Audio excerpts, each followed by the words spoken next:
To remove the right speaker, first remove the stand and partially remove the rear cover.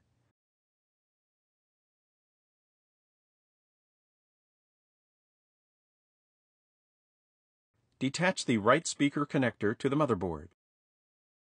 Remove the connector from its cable guides on the motherboard shielding and the rear cover.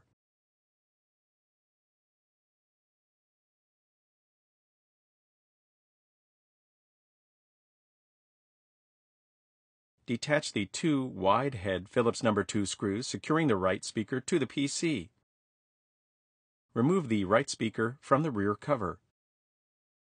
To replace the right speaker, align the speaker over its screw standoffs on the rear cover. Secure the speaker with its two Phillips No. 2 wide head screws. Place the connector into its cable guides on the rear cover and the motherboard shielding.